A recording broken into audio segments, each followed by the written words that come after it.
বন্ধুক সহায় কৰিবলৈ হলে আপুনি 100 বাৰ ভাবিব লাগিব। বন্ধুক সহায় কৰিবলৈ গৈ এবাৰ বিপদত বন্ধু। এই ঘটনা দৰং জিলাৰ চেপাঝাৰ সমষ্টিৰ শালিকাঝাৰৰ মুস্তাকিন খণ্ডকাৰ নামৰ যুৱকজনে বন্ধুক সহায় কৰিবলৈ গৈ এতিয়া মহা বিপদত পৰিছে। উল্লেখযোগ্য যে চেপাঝাৰৰ সুক্তাগুৰিৰ ইছমাইল আলী নামৰ যুৱকজনে গুৱাহাটীৰ এটা ডিলাৰৰ পৰা মটৰচাইকেল ক্ৰয় কৰিবৰ বাবে গৈছিল মুস্তাকিন খণ্ডকাৰক।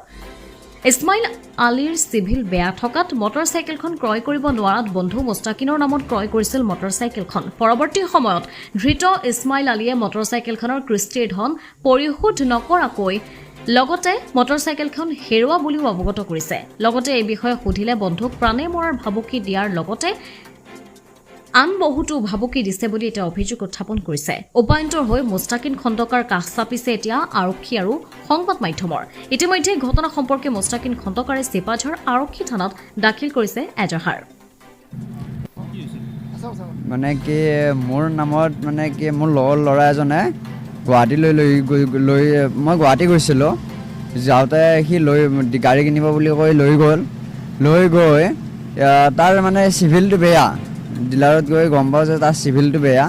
তাৰপিছত চিভিলটো বেয়া হোৱাৰ কাৰণে মোৰ চিভিল দি মোৰ কাগজ পত্ৰ দি মানে সি গাড়ী এখন ওলাব সুধিলে। বহুত ৰিকুৱেষ্ট কৰাৰ পিছত মই গাড়ীখন ওলাই দিলোঁ তেখেতক। গাড়ীখন উলিয়াই দিয়াৰ পিছত মানে এতিয়া তেওঁ কিস্তিও মাৰা নাই। তেওঁ ফাৰ্ষ্ট কিন্তু কৈছিলে কিস্তি মাৰিম চবখিনি কৰিম বুলি কৈছিলে। তাৰপিছত তেওঁ এতিয়া কিস্তিও মাৰা নাই। মানে কি ফাইনেন্সৰ পৰা মোৰ তাত আহি আছে জোতটো ফাইনেন্সৰ পইচা লাগে, কিস্তিৰ পইচা লাগে। সেইকাৰণে মোৰ তাত জোতটো আহি আছে। আৰু এইফালে তেখেতক মানে কি লগ ধৰিলোঁ, সোধোতে তেখেতে আমাৰ গাঁৱৰ মানুহো গ'ল। সিহঁতৰ গাঁৱৰ মানুহ দি সুধিলোঁ। সোধাত তেখেতে ফাৰ্ষ্ট দিনা ক'লে যে গাড়ীখন চুৰ হোৱা বুলি হা। তাৰ নেক্সট দিনা আকৌ বেলেগকৈ মানে কি মোকে ফাচাব চেষ্টা কৰে তেখেতে কয় আৰু মানে কি 50,000 টকা বোলে মই তেখেতৰ পৰা ধাৰাই আনি মইহে গাড়ীখন লৈছোঁ। তেখেতে সেনেকৈ কয়। হয়, মোৰ বন্ধু হয় ইছমাইল আলী, মান্দাকাটা সুক্তাগুৰি সাতগাঁও। মোৰ ঘৰ বুঢ়া শালিকাঝাৰ, মহম্মদ মুস্তাকিন খণ্ডকৰ। থানাত এজাহাৰ দিয়া গৈছে। মানে কি ছাৰে এইখিনিও কৈছে যে কেছটো নহয় ইয়াত, কেছটো গুৱাহাটীত হ'ব, গুৱাহাটীতহে কেছটো হ'ব বুলি কৈছে ছাৰে। হা হয়, তাতে হেৰি হ'ব বুলি কৈছে ছাৰে। গাড়ীখন য়ামাহা M15। এইটো হেণ্ড কেছ আছিলে 2,01,000 হেৰিটো কাটি আৰু ডিছকাউণ্ট কাটি।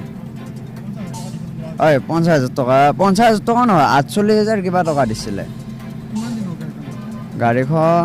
গাড়ীখন ল'ব 3 মাহমান হ'ল আজি। হয়, মোৰ বন্ধু আছিলে। হয়, মোৰ ওপৰত বিপদ আহিছে এতিয়া। মই ক'লোঁ কি হেৰি মোৰে ল'ৰা হৈ তেখেত, মই ঘৰত আছিলোঁ। তেওঁৰ ল'ৰাজন মোৰ গুৱাহাটীত গ'ল। গুৱাহাটীত যোৱাৰ পিছত তেওঁৰ বন্ধুৰ লগত তেওঁ ৰাতি থাকিলে। থকাৰ পিছত তেওঁ তাতে থকাৰ পিছত আৰু সি তাক লৈ যোৱাৰ পিছত তাৰ চিভিল বেয়া বুলি কওঁতে ইহা নিদিয়ে কাগজ পত্ৰ সিহা নেৰে। সি কান্দৰ নিচিনা হোৱাৰ পিছত আৰু দি দিলে কাগজ পত্ৰবিলাক, ডকুমেণ্টছবিলাক। দিয়াৰ পাছত আৰু গাড়ীখন ওলাই দিলে আৰু ওলাই দিব। সি বোলে 50,000 নে 48,000 টকা দিলে ডাউন পে'মেণ্ট। দিয়াৰ পিছত গাড়ীখন ক্ৰয় কৰিলে। ক্ৰয় কৰাৰ পিছততো এতিয়া তেওঁলোকে আমাৰ এনে কিস্তিটো দিম বুলি কৈছিলে। কিস্তিটো দিয়া নাই। নিদিয়াৰ কাৰণে এই ফাইনেন্সৰ পৰা হেৰি আহিছে একচুৱেলি কি বুলি কয় এইটো প্ৰেছাৰ আহিছে। ফোন কৰি থাকে। IDFC বোলে।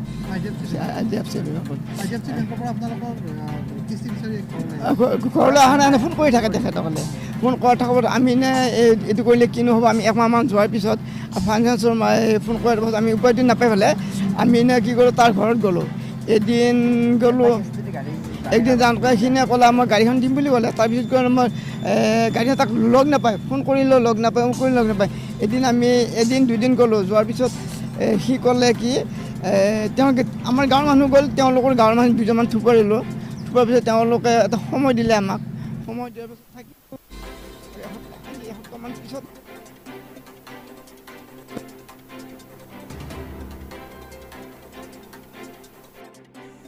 মঙলদৈৰ পৰা জয়দেৱ ডেকাৰ ৰিপৰ্ট অমৃত নিউজ 24/7 অমৃত প্ৰবাহ অসমীয়া সাপ্তাহিক কাকতৰ ডিজিটেল সংস্কৰণ অমৃত নিউজ সত্যৰ সন্ধানত অমৃত নিউজ